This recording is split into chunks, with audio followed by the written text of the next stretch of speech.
लेकिन नए साल से पहले घूमने वाली जगह और धार्मिक स्थलों पर लोगों का सैलाब उमड़ पड़ा है। कोई टूरिस्ट प्लेस पर पहुंचकर नए साल का स्वागत कर रहा है तो कोई मंदिरों में पूजा पाठ करके अपने आराध्य के दर्शन करके नए साल का स्वागत करता नजर आ रहा है।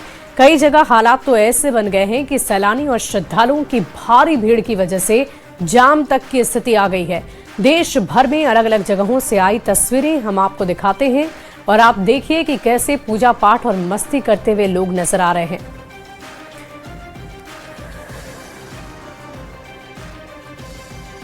और देखिए उज्जैन में भी महाकाल के दर्शन के लिए श्रद्धालुओं का तांता लगा हुआ है। महाकाल मंदिर में 5 जनवरी तक वीआईपी और प्रोटोकॉल दर्शन बंद करने का फैसला लिया गया है ताकि श्रद्धालुओं को कोई भी समस्या ना हो। आरंभ तो यह है कि ओंकारेश्वर जाने वाले रास्ते पर 6 से 7 किलोमीटर तक लंबा जाम लगा है। वहां पर भी 5 जनवरी तक वीवीआईपी दर्शन पर रोक लगा दिए गए हैं। साल के अंत और नए साल पर 20 से 25 लाख संख्या में श्रद्धालुओं के आने का अनुमान जताया जा रहा है। और रामनगरी की बात करें तो अयोध्या में भी आस्था का सैलाब उमड़ पड़ा है। रामलला की प्राण प्रतिष्ठा के 2 साल पूरे होने पर नए साल से पहले श्रद्धालुओं की भारी भीड़ है। हर दिन लाखों की संख्या में श्रद्धालु रामनगरी पहुंच रहे हैं, दर्शन पूजन कर रहे हैं। खास बात यह है कि श्रद्धालुओं में बड़ी तादाद में युवाओं की संख्या है। राम मंदिर में दर्शन कर श्रद्धालु पूरे उत्साह और उमंग के साथ नए साल का स्वागत करने को तैयार हैं। 31 दिसंबर को रामनगरी में प्रतिष्ठा द्वादशी यानी कि रामलला के भव्य मंदिर की प्राण प्रतिष्ठा के 2 साल का उत्सव मनाया जाएगा। 30 दिसंबर को सेंसेक्स और निफ्टी सपाट बंद हुए। आज मंगलवार को एक्सपायरी डे के दिन निवेशक अलर्ट मोड में नजर आए। यही वजह है कि साल के अंतिम दिन में भी सेंसेक्स और निफ्टी का गिरावट वाला ट्रेंड जारी रहा। सेंसेक्स 20 अंक गिरकर 84,675 पर और निफ्टी 3 अंक गिरकर 25,938 पर बंद हो गया। उथल पुथल वाले कारोबार में लगभग 1,718 शेयर में तेजी आई, 2,113 शेयर में गिरावट आई और 137 शेयर में कोई बदलाव नहीं देखने को मिला। जमुई से आ रही है हादसे के तीसरे दिन भी रेल परिचालन अब तक बाधित है। ट्रेनों की रफ्तार पर ब्रेक लग गई है। झाझा जसीडीह रेलखंड पूरी तरह ठप पड़ा हुआ है। मालगाड़ी हादसे के बाद इस रूट से ट्रेनें नहीं चल रही है। हालांकि खबर है कि जल्द ही अप लाइन पर परिचालन बहाल हो जाएगा। डाउन लाइन पर ट्रैक को दुरुस्त किया जा रहा है। आपको बता दें कि शनिवार को हादसे के बाद से ही परिचालन बाधित है, जब एक मालगाड़ी के 19 डिब्बे बेपटरी हो गए, पटरी से उतर गए। 10 डिब्बे बरुआ नदी पुल के नीचे गिर गए। यह हादसा टेलवा हॉल्ट के पास हुआ था और अब रेल ट्रैक पर मालगाड़ी के मलबे को हटाने का काम अंतिम चरण में चल रहा है। उम्मीद लगाई जा रही है कि अगले कुछ घंटे में रेल परिचालन बहाल हो जाएगा।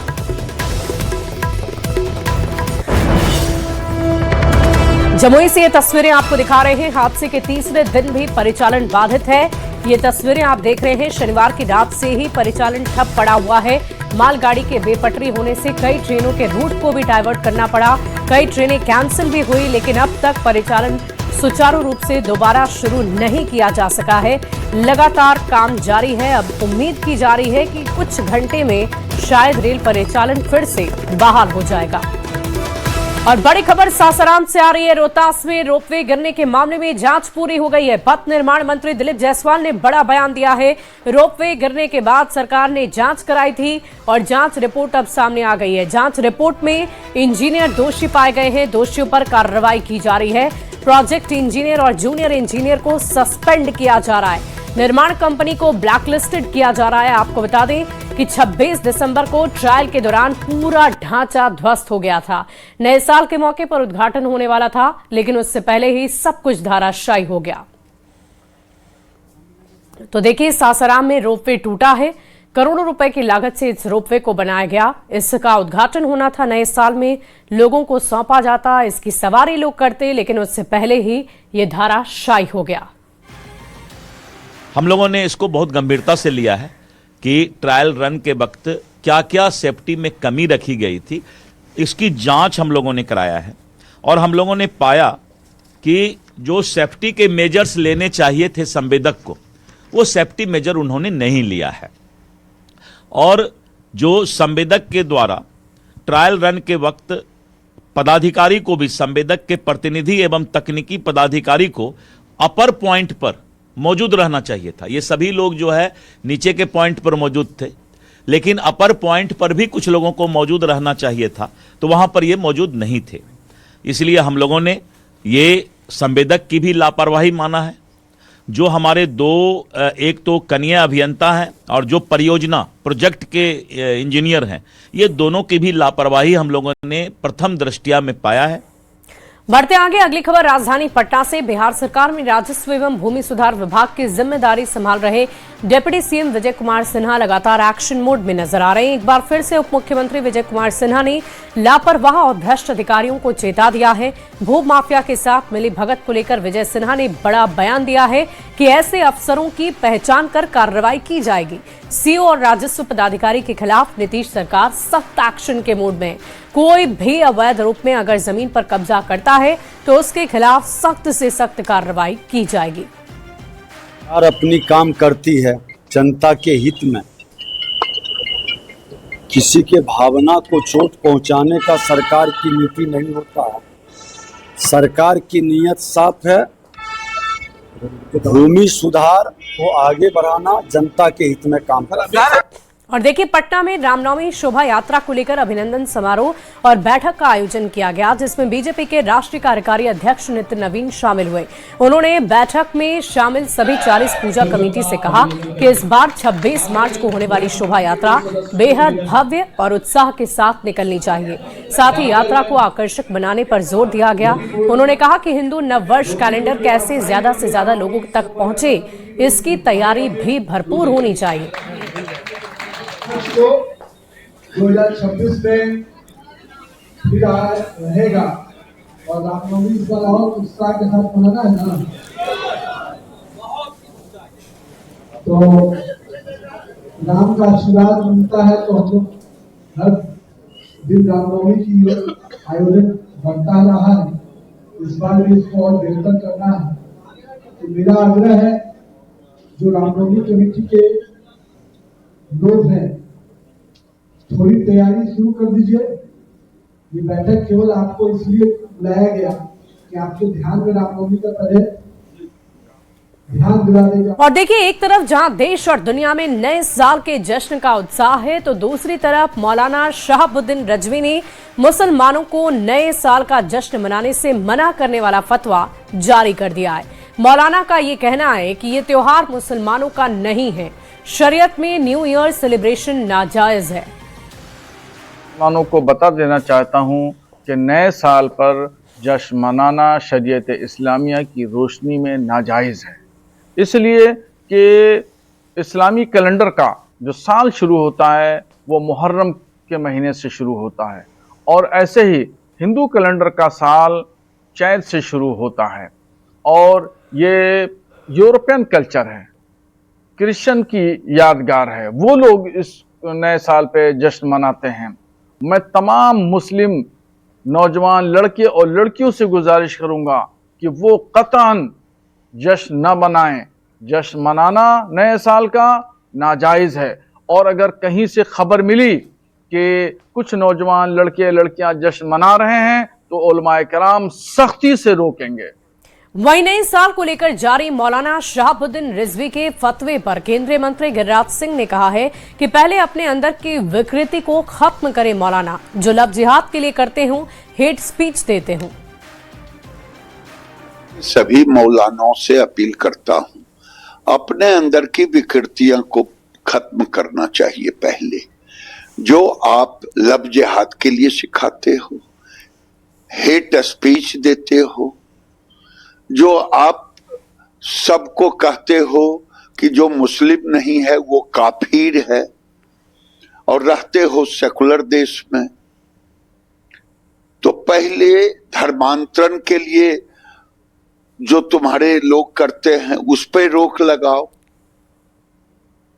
अपनी विकृतियों को खत्म करो, गजवाए हिंद की सोच को पहले खत्म करो। और पटना से एक बड़ी खबर आ रही है। सीएम नीतीश कुमार ने साइंस सिटी का दौरा किया है। पटना में बन रहे साइंस सिटी का दौरा किया। सीएम नीतीश कुमार ने निरीक्षण किया है। APJ Abdul Kalam science city का दौरा किया है। एक एक गैलरी का निरीक्षण किया गया। अधिकारियों को दिशा निर्देश दिए गए। बड़ी खबर आपको पटना से बता रहे हैं। सीएम ने साइंस सिटी का दौरा किया। पटना में बन रहे साइंस सिटी का दौरा किया है सीएम नीतीश कुमार ने।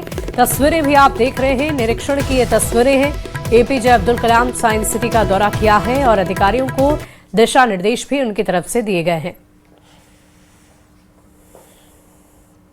तो तस्वीरें आप पटना के साइंस सिटी की देख रहे हैं, जहां सीएम नीतीश कुमार पहुंच गए, लगातार एक्शन मोड में नजर आ रहे हैं। सीएम नीतीश कुमार जगह जगह पहुंचकर सीएम नीतीश कुमार अधिकारियों को बदलाव के दिशा निर्देश दे रहे हैं। अभी हाल फिलहाल में ही आपने देखा था, कंकड़ बाग स्थित पार्क पहुंचकर नीतीश कुमार ने बहुत सारे परिवर्तन, बहुत सारे बदलाव के सुझाव अधिकारियों को दिए थे। और आज जब साइंस सेंटर पहुंचे तो उस दौरान भी उन्होंने अधिकारियों से कहा है कि कुछ तब्दीली लाई जाए, कुछ बदलाव लाए जाए।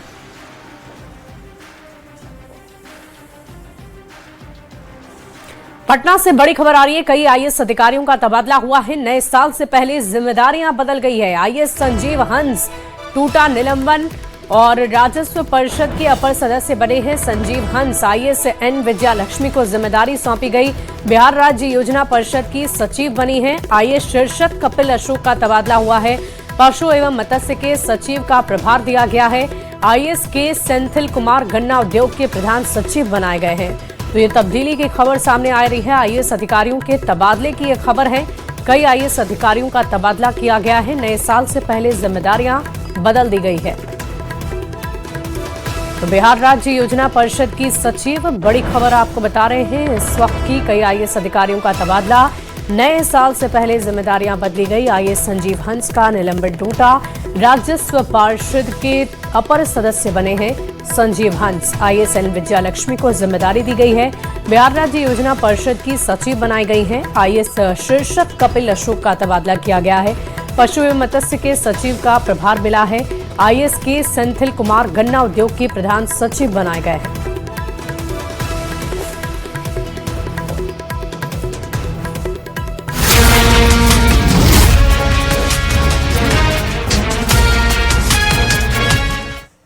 और अब बात करेंगे लॉ एंड ऑर्डर की। भोजपुर से एक बड़ी खबर आ रही है। विशेष निगरानी इकाई की बड़ी कार्रवाई। आरा सदर प्रखंड के पंचायत सचिव जितेंद्र प्रसाद को गिरफ्तार किया गया है। घूस लेते रंगे हाथ गिरफ्तार किए गए।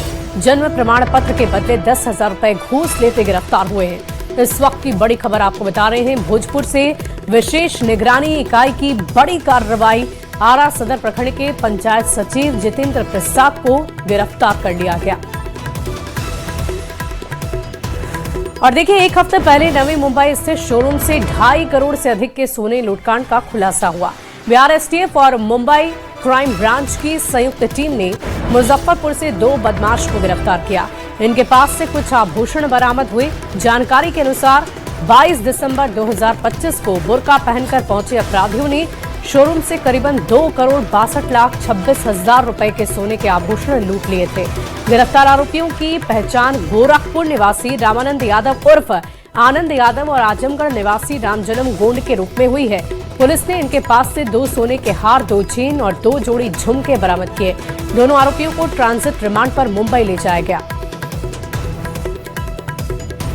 गोपालगंज के थावे दुर्गा मंदिर चोरी कांड के बाद हुए एनकाउंटर को लेकर भोजपुर जिले के शाहपुर विधायक राकेश विश्वेश्वर ओझा ने बड़ा बयान दिया है। उन्होंने कहा कि पुलिस को आरोपी के पैर में नहीं बल्कि सिर में गोली मारनी चाहिए थी। ऐसे लोगों पर बिल्कुल भी सहानुभूति नहीं रखनी चाहिए। साथ ही ये भी कहा कि आरोपी के मुसलमान होने के बावजूद मंदिर में किसने एंट्री दी, इसकी भी जांच हो। विधायक ने कहा कि भोजपुर का रानी सागर धीरे धीरे क्राइम का हॉटस्पॉट बन रहा है। इसकी जांच हम भोजपुर डीएम से कराएंगे। पुलिस ने गलत किया है। हमको खबर मिली है कि उसको शायद पैर में गोली लगी है। पुलिस को उसके सर में गोली मारनी चाहिए थी। पुलिस द्वारा लापरवाही की गई है। ऐसे अपराधियों के बारे में थोड़ा सा भी सिंपैथी नहीं रखना है। उसने ना सिर्फ क्राइम किया है बल्कि पाप किया है। हमारी धार्मिक भावनाओं को कहीं ना कहीं ठेस पहुंचाने का प्रयास किया गया है। इसमें जांच होनी चाहिए कि आखिर इन मुसलमानों को उस मंदिर में एंट्री किसने दिया। और देखिए, बिहार में बढ़ते साइबर अपराध को देखते हुए सीबीआई अलर्ट हो गई है। ईओयू और सीबीआई साइबर ठगों पर पैनी नजर बनाकर रखी हुई है। सूत्रों की अगर माने तो सीबीआई साइबर ठगी के लिए इस्तेमाल होने वाले मूल अकाउंट को खंगाल रही है। सीबीआई की अब तक की जांच से जो जानकारी मिली है उसके अनुसार उत्तर बिहार के कई ऐसे बैंकर्स हैं जो ये खाते फर्जी जो ये खाते फर्जी दस्तावेज के आधार पर खोले हैं, जिसमें देश और विदेश से साइबर ठगी की बड़ी राशि का ट्रांजैक्शन हुआ है। इन खातों को खोलने और संचालन को लेकर बैंकर्स की भूमिका संदिग्ध पाई जा रही है और उन्हीं अकाउंट से देश विदेश में बैठकर साइबर ठग लोगों को चूना लगाते हैं। सीबीआई की नजर अब ऐसे बैंकर्स पर टिकी हुई है जिनकी भूमिका साइबर अपराध में संदिग्ध पाई गई है।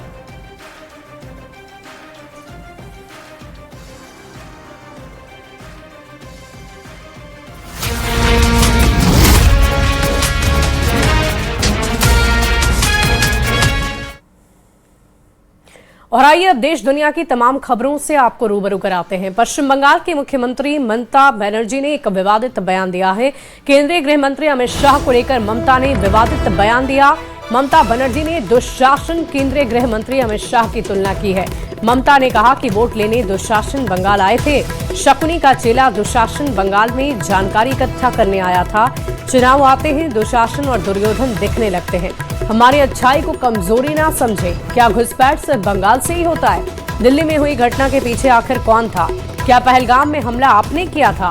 बंगाल में घुसपैठ पर जारी सियासी वार पलटवार के बीच ममता बनर्जी ने ये बड़ा बयान दिया है। दुशासन बाबू एसছেন, শকুনি মামার চেলা চামুন্ডারা ঘুরে বেড়াচ্ছে আর বলে বেড়াচ্ছে বাংলায় নাকি 1.5 কোটি লোকের নাম বাদ যাবে। কেন? যারা সারা জীবন বাংলায় থেকেছে, বাংলায় তারা ভোটার। कांग्रेस नेता अधीर रंजन ने की पीएम मोदी से मुलाकात। बंगाल के प्रवासी मजदूरों पर पीएम मोदी के ब्यौरा दिया है। बीजेपी शासित राज्यों में मजदूरों पर हमले का ब्यौरा दिया है। अधीर रंजन प्रवासी मजदूरों पर हमले रोकने की मांग कर रहे हैं।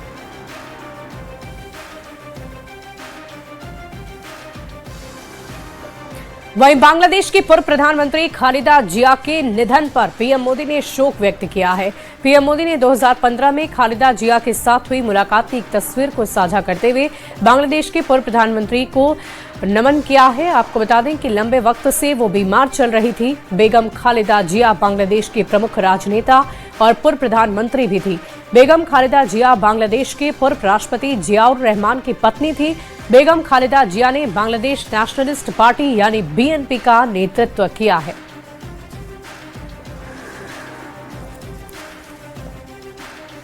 और देखिए, लोकसभा में नेता प्रतिपक्ष और वायनाड से कांग्रेस की सांसद प्रियंका गांधी वाड्रा अब सासू मां बनने जा रही है। प्रियंका गांधी और रॉबर्ट वाड्रा के बेटे रेहान वाड्रा की शादी पक्की हो गई है। रेहान वाड्रा अवीवा बेग के साथ शादी रचाने जा रहे हैं। इस रिश्ते पर दोनों परिवार में सहमति बन गई है। हालांकि कार्यक्रम को गोपनीय रखा गया है, लेकिन खबर यह है कि रणथंभौर में कांग्रेस महासचिव प्रियंका गांधी के बेटे की शादी के लिए 2 दिन का कार्यक्रम तय किया गया है। बताया जा रहा है